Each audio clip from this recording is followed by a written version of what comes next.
Bien-aimés dans le Seigneur, bonjour, bon dimanche partout où vous vous trouvez. Que les Tout-Puissants vous bénissent. Vous êtes les bienvenus sur votre chaîne Jésus la Porte TV, qui est la chaîne de l'église Jésus la Porte. Nous sommes votre humble serviteur, le pasteur Willy Musungula, et nous sommes là ce matin pour partager la sagesse de Dieu autour d'un thème qui s'intitule « Le savoir-vivre selon le royaume des dieux ». Donc, vous l'avez bien compris, nous allons parler de savoir-vivre, mais pas n'importe quel savoir-vivre, mais le savoir-vivre selon le royaume ou le savoir-vivre dans le royaume. Mais avant tout cela, nous devons rendre grâce à notre Seigneur et Sauveur Jésus-Christ qui nous a donné ce souffle de vie ce matin, moi et vous. Vous qui me regardez même en différé, c'est parce que Dieu vous a accordé la vie, il vous a accordé sa grâce. Et pour cela, prenons même une minute pour adorer, pour dire merci à ce puissant Dieu. Oui, Seigneur Dieu Tout-Puissant, Jéhovah trois fois saint, El Shaddai c'est toi, Elohim c'est toi, El Elyon c'est toi, Adonai c'est toi. Nous te disons merci pour la vie que tu nous accordes ce matin. Merci pour avoir fait de nous les citoyens du royaume céleste où Jésus-Christ est roi des rois, Seigneur des seigneurs, souverain sacrificateur selon l'ordre de Melchisedec. Oui, Seigneur, nous te disons merci et venons nous prosterner au-devant de toi parce que les oiseaux et les animaux dans la forêt l'ont fait. Les saints réunis aux quatre coins de la terre le font. Les 24 vieillards et les 4 êtres vivants dans le ciel le font. Et nous aussi, nous nous joignons à tout cela pour te dire, Saint, Saint, Saint est toi l'Éternel Dieu des armées. Les cieux et la terre sont remplis de ta gloire. Laisse que toute gloire te revienne. À toi qui as créé la terre par ta puissance. À toi qui as fondé le monde par ta sagesse. À toi qui as étendu les cieux par ton intelligence. À toi qui as orné le ciel par ton souffle, toi le Dieu de tous les esprits et le Dieu des esprits de toutes chairs. Oui, reçois l'honneur, la magnificence. À toi qui as fait de nous, qui n'étions pas un peuple, par l'œuvre de la croix. Nous t'élèvons, Seigneur Jésus, parce que tu es notre sceptre et nous sommes les sarments. Nous qui étions autrefois considérés comme l'olivier sauvage, tu nous as greffés à l'olivier franc. Tu as fait de nous une nation sainte, une race élue, un sacerdoce royal, un peuple acquis que tu as racheté des ténèbres à ta merveilleuse lumière. C'est pourquoi nous t'élèvons ce matin, Jésus. Toi le chemin, la vérité et la vie. Toi la porte des brebis qui mène vers le vert pâturage. Toi l'admirable, le conseiller, le Dieu puissant, le Père éternel et le Prince de paix. Sois béni. C'est en ton nom que nous avons ainsi prié. Amen. Bien-aimés dans le Seigneur, encore une fois, soyez bénis là où vous êtes. Aujourd'hui, nous allons partager une réflexion autour du thème que nous vous avons annoncé, à savoir le savoir-vivre selon le royaume de Dieu ou le savoir-vivre dans le royaume de Dieu.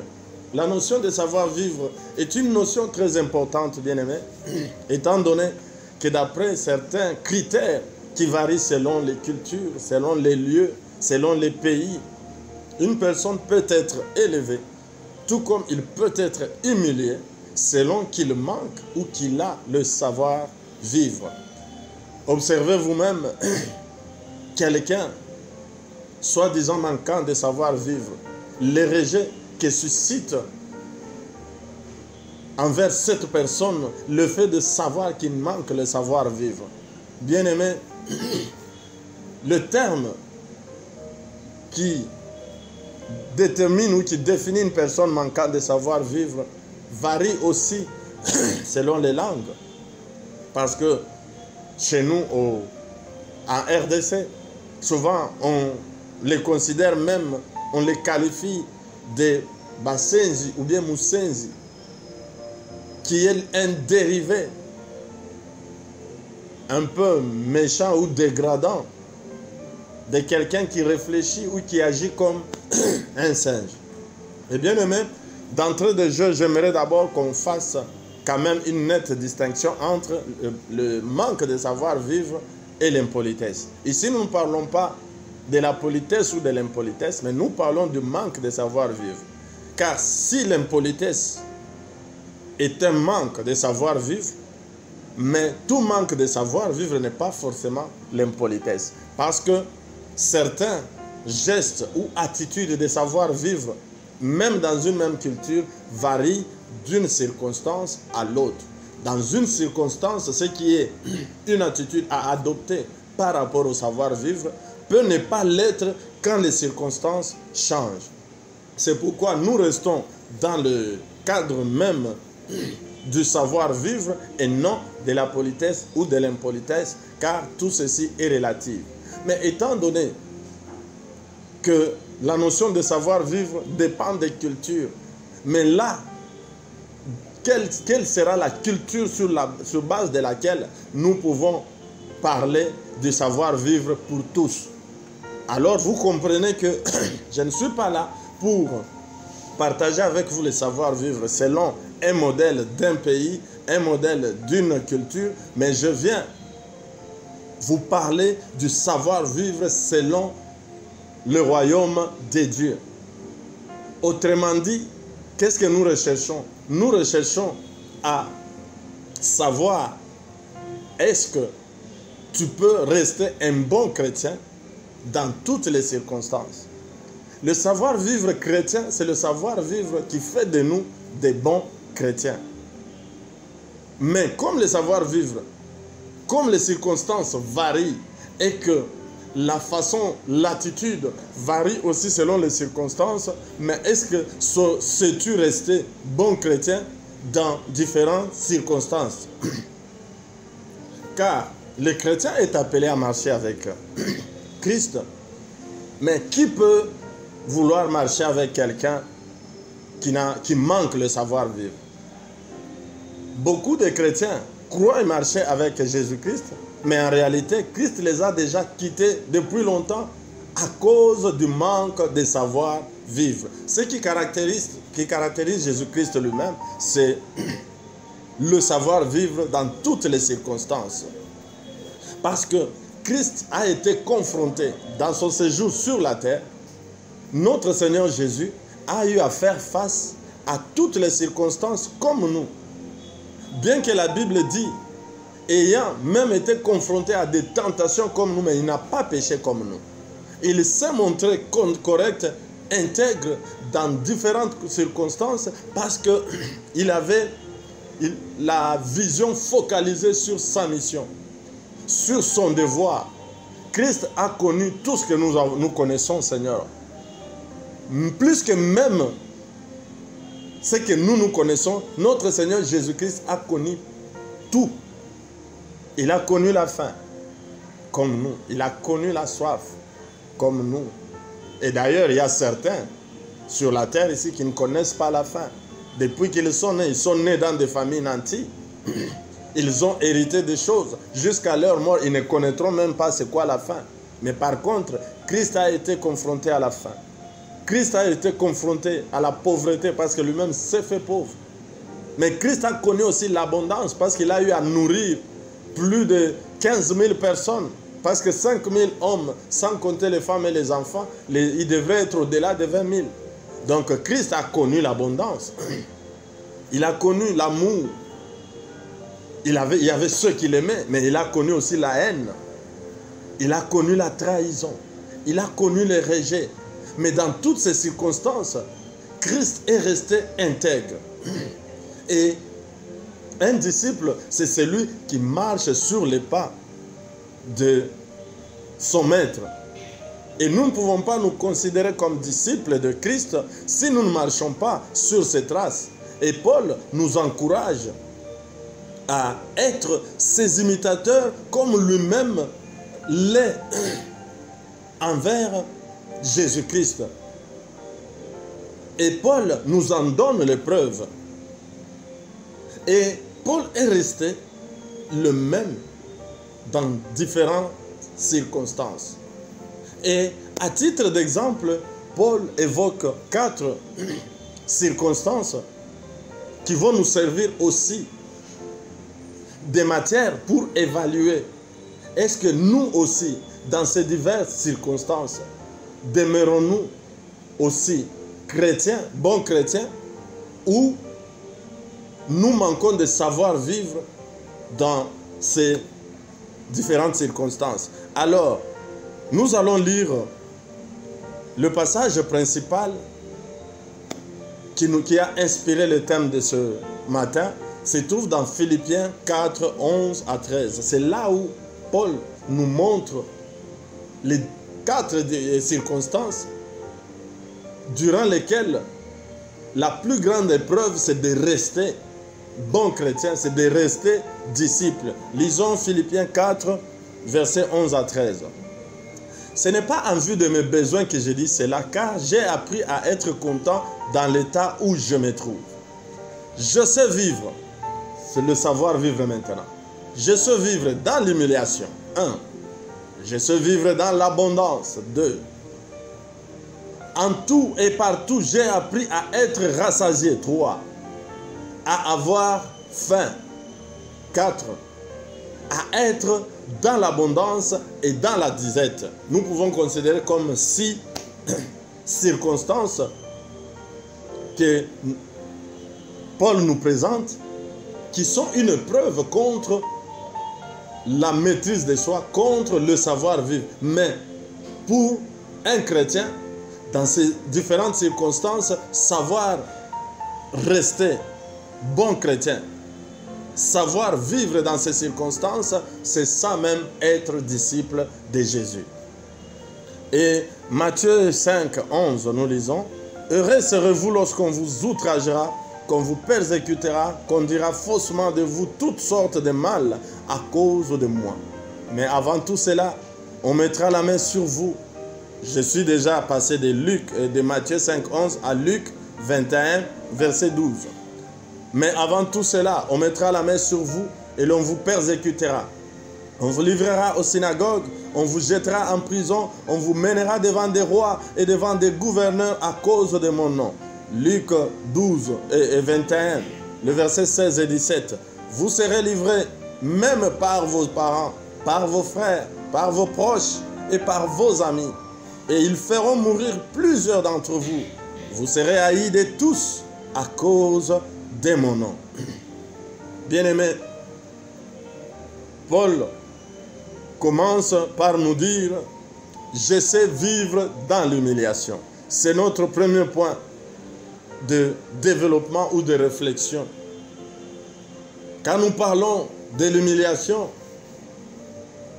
Paul pouvait se glorifier, comme lui-même il le dit. Si quelqu'un veut se glorifier, qu'il se glorifie dans le Seigneur. Et dans le Seigneur, Paul pouvait se glorifier en disant: je sais vivre dans l'humiliation.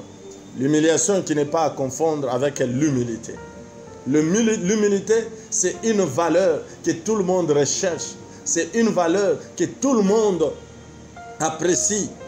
Tandis que l'humiliation, c'est une expérience que tout le monde déteste. C'est une expérience que tout le monde n'aimerait pas vivre. L'humiliation heurte directement la sensibilité ou l'amour propre. C'est la cause de beaucoup de blessures intérieures que beaucoup de gens traînent aujourd'hui, pour lesquelles certains n'osent même plus adresser la parole à d'autres à cause d'avoir été blessés dans leur amour propre. L'humiliation touche la dignité même de l'homme. Or, vous savez qu'il y a même les adages qui disent: la dignité ne se vend pas au marché. Tout le monde est prêt à tout pour préserver sa dignité. Et tout ça, l'humiliation, est une chose difficile à vivre.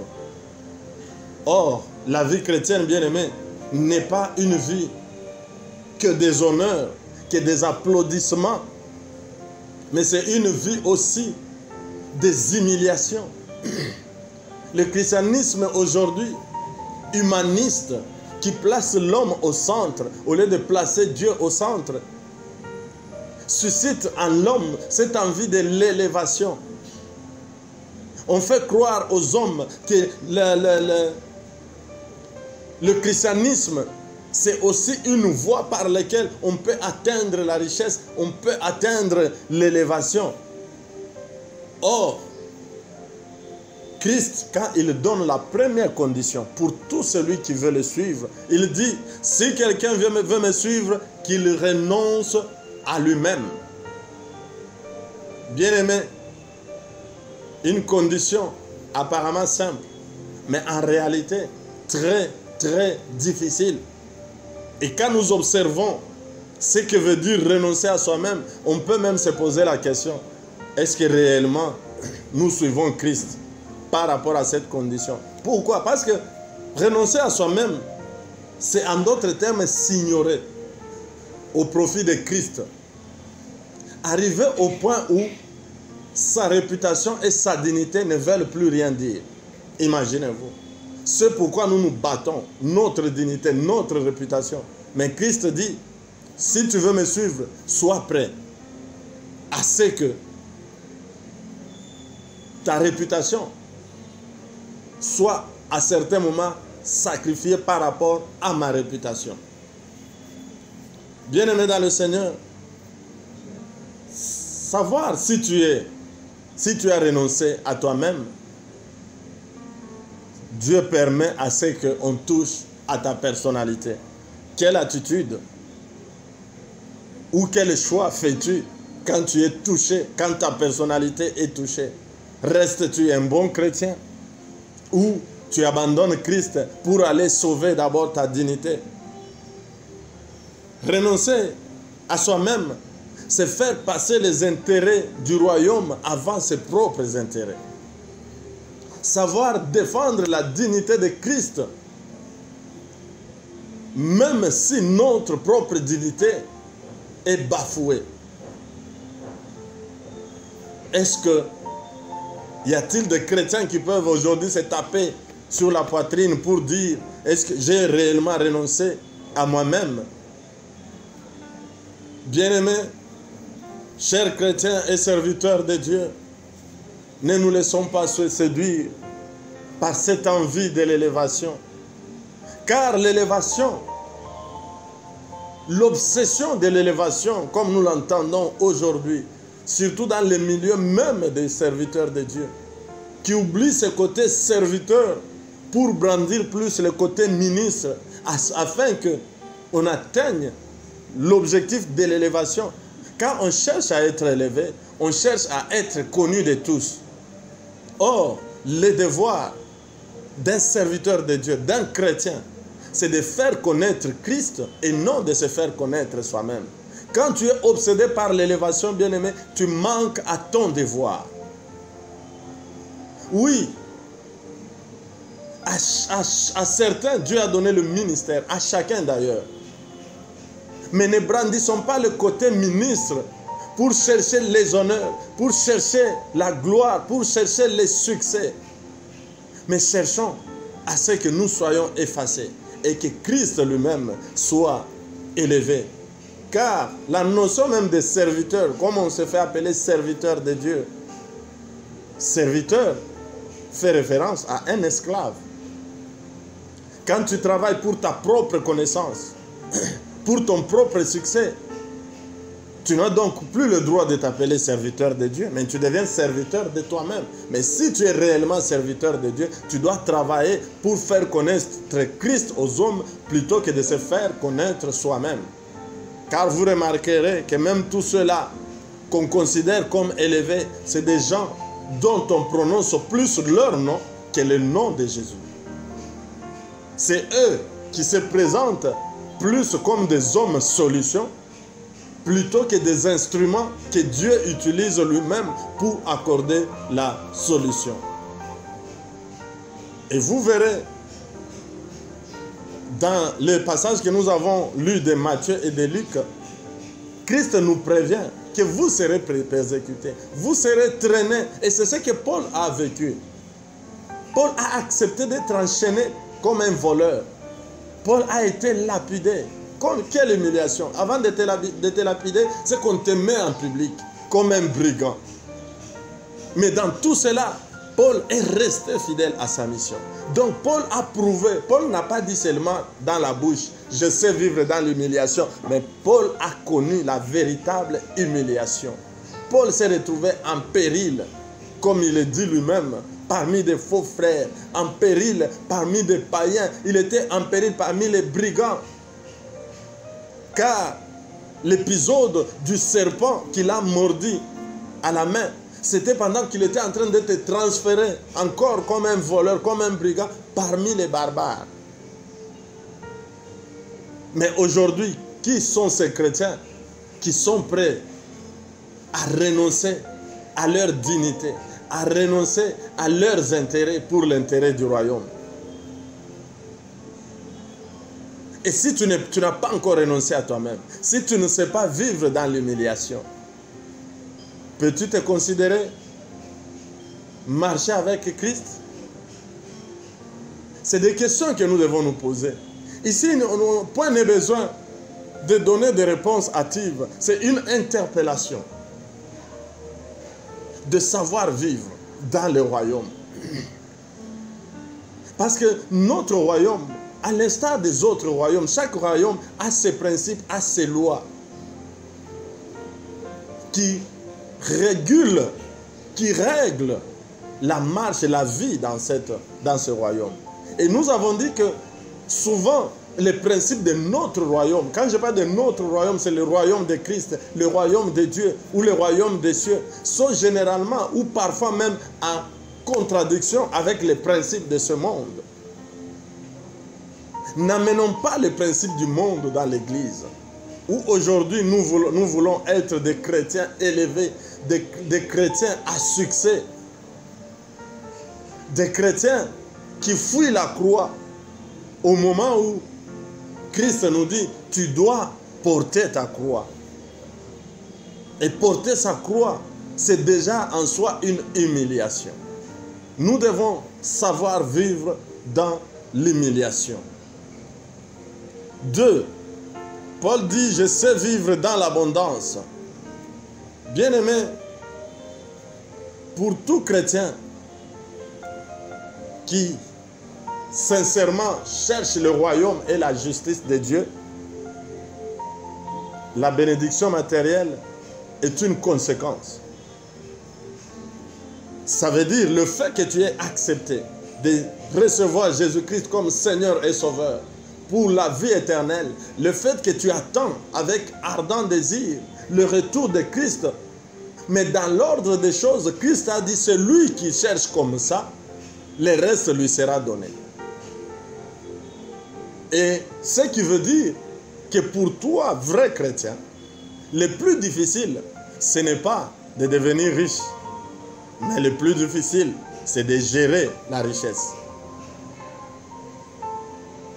L'expérience montre qu'il est plus facile d'atteindre le succès, mais très difficile de gérer le succès. Parce que le succès, c'est quelque chose, la vie d'une personne peut basculer d'un jour à l'autre, d'une minute à l'autre.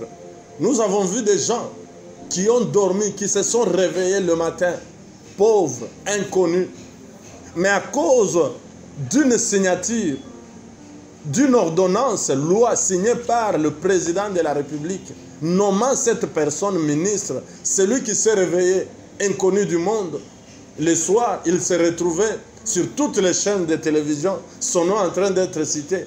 La vie changeait directement.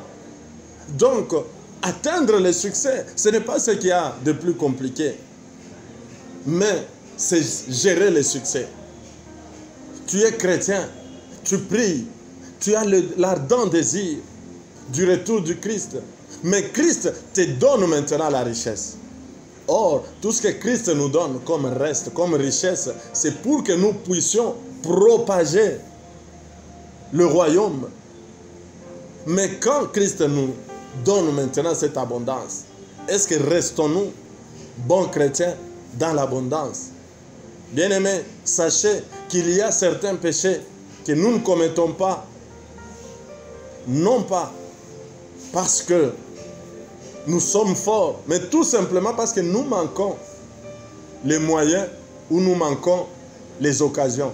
C'est qu'une bénédiction matérielle, financière, peut devenir maintenant une occasion, peut te fournir des moyens maintenant pour commettre des péchés auxquels tu n'avais même pas accès.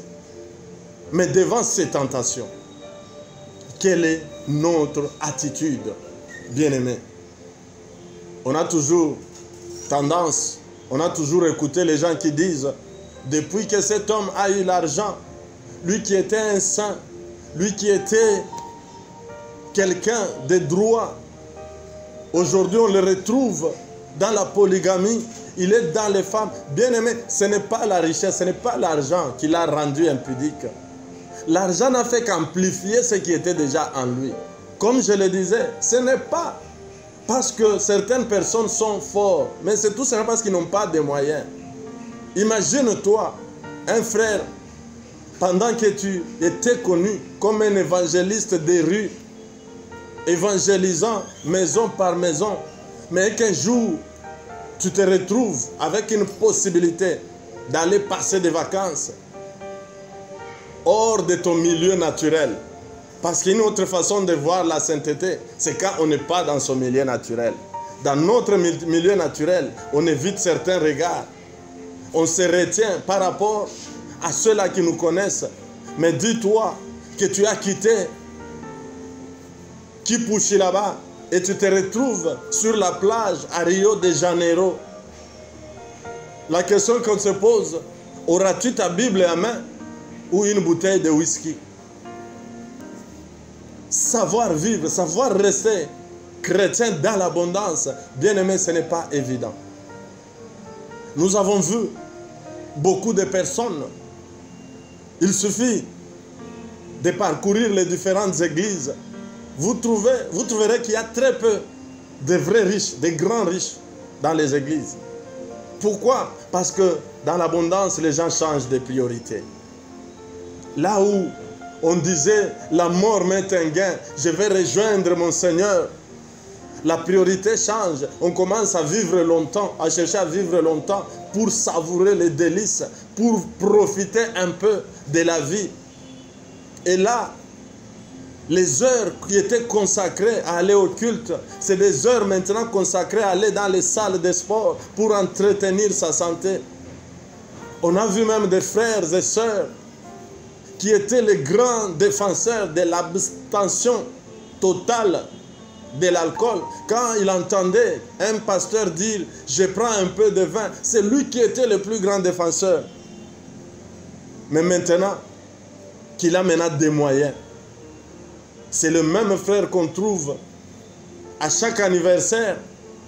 Il doit sabrer les champagnes. Bien aimé, en quoi le champagne est moins alcoolique que le vin? Parce que le champagne, c'est aussi un vin. En quoi le champagne est moins alcoolique que la bière? C'est pourquoi nous devons avoir l'humilité.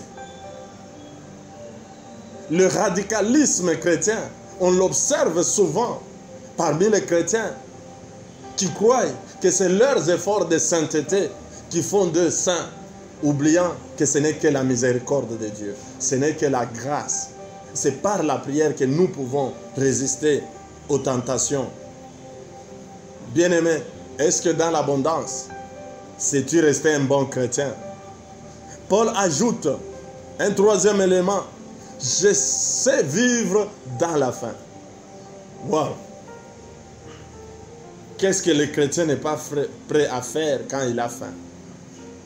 Nous voyons aujourd'hui certains prêts à hypothéquer même leur vie éternelle à cause du manque. Ici, quand nous parlons de faim, nous ne voyons pas seulement la faim de l'estomac, mais il faut aussi voir plus dans le sens du manque. Quand on se retrouve dans un manque criant, quelle est notre attitude? Restons-nous des bons chrétiens? Savons-nous vivre dans le manque? Beaucoup de chrétiens, malheureusement, se transforment en escrocs. Même la parole de Dieu et même utilisé pour aller escroquer les gens. Manque de savoir vivre dans le manque. Manque de savoir vivre quand on a faim. J'ai entendu même des gens dire, un chrétien devant l'argent, ça n'existe pas.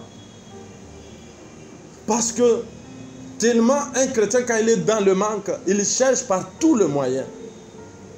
Dans nos pays africains, nous voyons ceux-là qui s'évertuent à aller prêcher dans des bus, dans des trains, non pas motivés par les soucis de répandre la bonne nouvelle, mais avec comme seule motivation gagner le pain. Et ce sont là les serviteurs que Jésus qualifie de serviteurs du ventre. Savoir vivre dans le manque.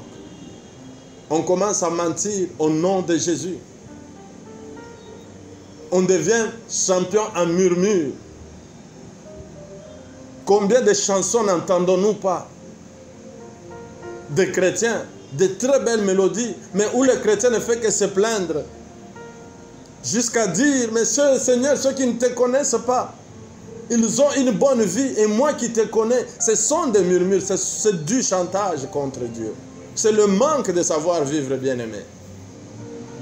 Nous devons savoir rester chrétiens, parce que même si le reste nous sera donné, Christ ne nous garantit pas une vie sur la terre que d'abondance sur abondance. Non.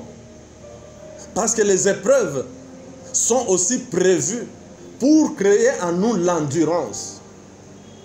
Tu auras toujours une période de manque de quelque chose. Et ça sera une épreuve que Dieu envoie pour te travailler en toi l'endurance, la persévérance. Et si tu tombes dans les murmures, tu seras comme les enfants d'Israël qui ont murmuré dans le désert, qui ont échoué à cette épreuve du désert. Ils sont morts dans le désert. Quand tu ne sais pas vivre dans le manque, quand tu ne sais pas rester bon chrétien dans le manque, bien-aimé, tu vas échouer à cette épreuve. Beaucoup de personnes ont laissé leur peau à cause des murmures, à cause du chantage qu'on fait à Dieu. Le païen qui vit là, comment il fait pour manger? Quand tu étais païen, comment tu faisais pour manger? Pour que quand tu deviens chrétien, le seul objectif de Dieu, c'est seulement de te donner à manger. Dieu voit plus loin, plus grand que le manger. Le manque que tu as là, ce n'est pas Dieu qui manque. C'est une preuve pour voir comment tu sais vivre pendant le manque. Quatrième élément, et nous allons nous arrêter sur les 4 éléments. Savoir se rassasier. Paul dit, je sais avoir faim, mais je sais aussi me rassasier. C'est ce qu'il complète en disant, je sais vivre dans l'abondance et dans la disette. C'est pratiquement la même chose. Comme je venais d'expliquer, que la faim, c'est aussi le manque, c'est la disette. Savoir se rassasier, ça épouse aussi savoir vivre dans l'abondance. Ici, maintenant, ce n'est pas l'abondance comme telle, mais c'est la satisfaction. Je sais me rassasier. Ça veut dire, je sais aussi être satisfait. Les chrétiens d'aujourd'hui sont des éternels insatisfaits. Nous voulons quelque chose et nous en voulons toujours plus. Nous devons savoir nous contenter de ce que Dieu nous donne. Nous contenter de ce que nous avons. Nous voyons des gens prier Dieu, Seigneur, je veux avoir une maison, je veux avoir une maison. Mais quand Dieu te donne juste un poste dans une entreprise ou un poste politique, surtout les postes politiques, première priorité, acheter une maison. C'est très bien, tu t'es acheté une maison, mais on ne s'arrête plus là. Nous voyons des chrétiens, politiciens, qui aujourd'hui veulent avoir les maisons sur toutes les avenues, dans toutes les provinces, dans tous les pays et sur tous les 4 continents. L'éternelle insatisfaction. Manque de savoir vivre. Les gens ne savent plus se rassasier. Les gens volent et ils volent encore. Bien-aimés, il faut à un certain moment savoir rendre grâce à Dieu de ce que Dieu nous donne et qu'il ne nous donnera pas tout. Parce que nous ne devons pas, si nous nous contentons que de ce monde, nous risquons d'oublier le royaume des cieux. Tout ce que Dieu nous donne comme épreuve, tout ce que Dieu laisse comme un vide à nous, c'est pour nous montrer qu'il y a toujours quelque chose qui nous manquera afin que nous puissions désirer le royaume de Dieu. Le royaume, la vie éternelle. Parce que dans le royaume de Dieu bien-aimé, il n'y aura aucun manque. Ça sera une vie de pleine satisfaction. Parce que la justice sera là. La miséricorde sera toujours là. La sainteté sera là. Bien-aimés, désirons le royaume des cieux. Et pour terminer, je vais donner quelques remèdes contre le manque de savoir-vivre. J'aimerais que nous retenions ces 3 savoirs pour guérir ou pour soutenir, savoir marcher, savoir vivre dans le royaume. Retiens ces 3 savoirs, à savoir écouter Dieu, savoir prier, savoir obéir. La Bible dit au commencement était la parole était avec Dieu et la parole était Dieu. La foi vient de ce qu'on entend et ce qu'on entend c'est la parole de Dieu. Bien-aimé, si tu veux savoir vivre dans le royaume des cieux, tu dois savoir écouter Dieu. Parce que c'est Dieu qui dicte les lois, c'est Dieu qui fixe les principes de comment il faut marcher dans son royaume. Bien-aimé, le deuxième savoir, comme je l'ai cité, c'est le savoir prier. La Bible nous dit, veillez et priez afin que vous ne tombiez dans la tentation. Nous ne pouvons pas résister à la tentation par nos efforts de sainteté. Comme je le disais, certains péchés, nous ne les commettons pas par manque. Nous ne les commettons pas par notre force, mais par manque de moyens et d'occasions. Et quand ces moyens, ces occasions se présentent, la seule arme pour résister contre la tentation, c'est prier. Demander l'aide de Dieu. Christ lui-même dit, sans moi, vous ne pouvez rien. Mais avec lui, nous pouvons tout. Le troisième savoir, c'est savoir obéir. Le top du manque de savoir vivre, c'est la désobéissance. Nous devons obéir, car la Bible dit, mieux vaut, l'obéissance vaut mieux que le sacrifice. Aujourd'hui, Jésus est le nom qui est élevé au-dessus de tout nom. Qu'est-ce qui a fait que Jésus soit élevé au-dessus de tout nom? La Bible dit, c'est parce qu'il s'est montré obéissant. Obéissant jusqu'à la mort. Et même à la mort de la croix. C'est pourquoi Dieu l'a souverainement élevé, lui donnant un nom au-dessus de tout nom, devant lequel tout genou fléchit dans les cieux, sur la terre et sous la terre. Et toute langue confesse que Jésus-Christ est Seigneur. À cause de quoi? À cause de l'obéissance. Bien-aimé, quelles que soient les circonstances, retiens ces 3 savoirs. Savoir écouter Dieu, savoir prier, savoir obéir.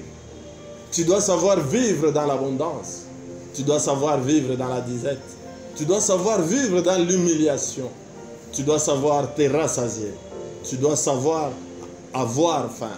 C'est ça, le savoir-vivre dans les royaumes tel que le Saint-Esprit nous l'a enseigné ce matin. Que Dieu vous bénisse. Inclinons nos têtes pour dire merci à Dieu pour cette parole qu'il nous a adressée ce matin. Oui, tendre Père, nous te disons merci. Nous savons, Seigneur, que ce n'est pas pour rien que le peuple devant la loi, il était incapable. Car tu nous as donné un principe, le renoncement à nous-mêmes. Mais nous comprenons pourquoi tu as dit, sans moi, vous ne pouvez rien faire. Parce que, Seigneur, renoncer à soi-même, renoncer à sa dignité, à sa réputation au profit du royaume, nous avons besoin de ta force, Seigneur, pour y arriver. Aide-nous, Seigneur. Continue à nous enseigner, à nous apprendre ta sagesse. Bénis tout celui qui a écouté cette parole et surtout celui qui la mettra en pratique. Au nom de Jésus. Amen.